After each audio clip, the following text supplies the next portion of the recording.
All the time? Totoo po yan. Nagpapatanggalan ng kapal. Ako po si Arnel Dizon from USA. My wife is Evelyn.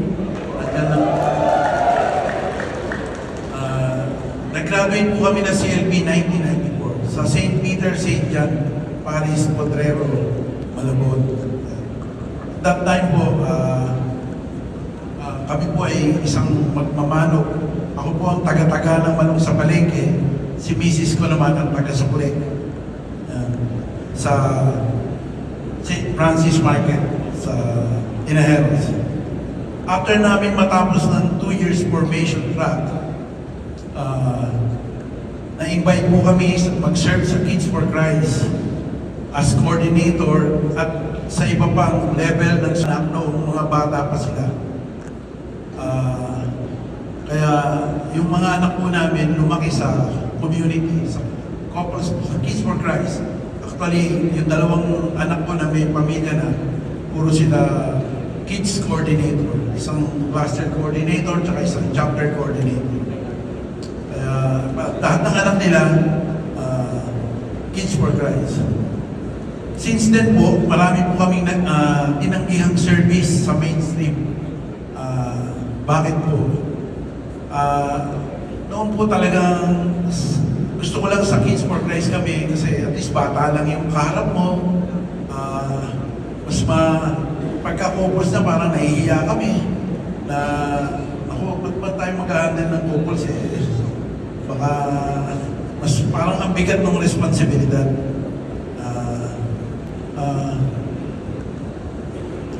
Tapos ano pa namin, ang dahilan puro yung nature ng trabaho namin kasi nga kami ni Evelyn nagtitinda lang manok sa palengke. So nahihiya kami na sa totoo, tuwing uuwi nga kami, nag-aamuyan kami, pareho kami may manok totoo po yun, kasi madaling araw pa lang, tatanggapin mo yung buhay na manok. May ipot yun, habang kitimbangin mo, kakatayin mo, talagang tuwing uuwi talaga, mabaho. Dumating ang pagkakataon na nagtuon-to po kami, discussion ng aming nabanggit na leader na subukan daw namin mag-serve sa mainstream ng CFC. Una, tumanggi po ako dahil busy din po talaga kami sa hanap buhay. At halos occupied na ang schedule ko every month dahil sa mga pinag-usapan naming mag-asawa na subukan namin na 6 months habang naghahanap sila ng tamang leader. At makalipas ang 6 na buwan, 1 taon, naging 3 taon, wala po kami nakapalit. Kaya sabi namin, last na to. Babalik na kami sa family ministry. Ang totoo po, naging last na namin pagiging chapter leader yun. Dahil makalipas ang 2 buwan, kinausap na naman ako ng aming leader. Nangangailangan daw ng cluster leader, kahit pansamantala lang daw. So alam nyo na, nangyari, naging pansamantagal kung kami bilang cluster leader.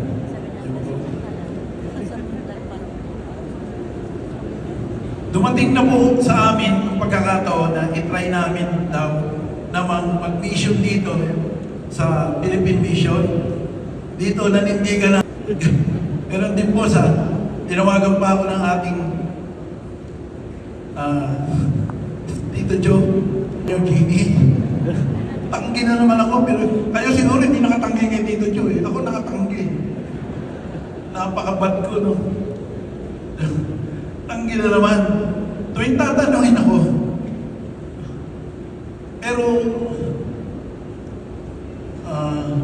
Pero tuwing tatanungin po ako kung pwede ako mag-handle ng area, palagi ko sagot, hindi namin kaya yan. Sa iba nyo na lang i-offer sa mas deserving. Pero after nun, may kasamang konsensya sa bawat pagtanggi na nararamdaman. Yung bang tumatanggi ka, pero after nun, yung pagtapos mong tumanggi, after namin ko sa Tito Joe, parang may sakit kang nararamdaman na konsensya.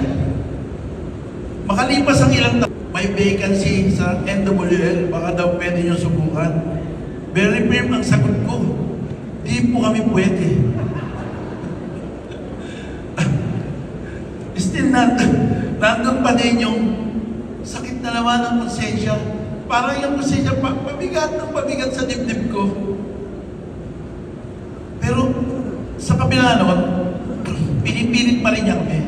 One time, nag-household kami ng ang aming topic, sa kabila ng blessing ni Lord sa inyo, ano naman ang maibibigay yung paglilingkod mo sa Kanya, kay Lord.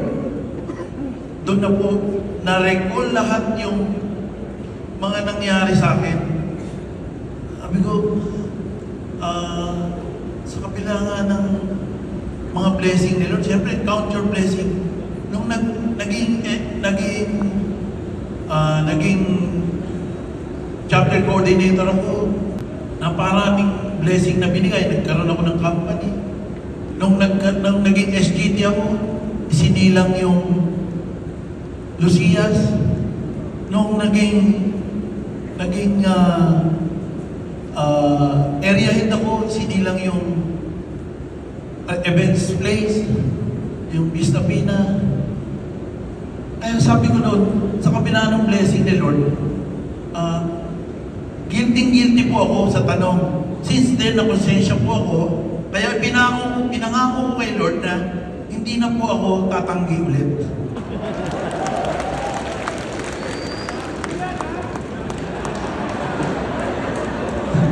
Makalipas ang 1 week,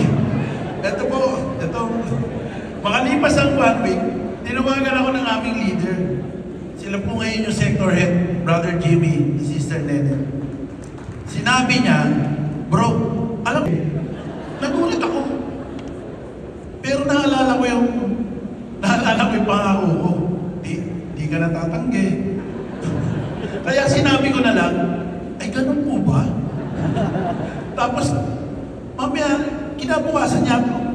Ilang oras na, tumawag si Brother Lawrence. Bro, salamat sa pagtanggap mo. Kaya yun na nga po nangyari. Naging area head po ako ng Abra.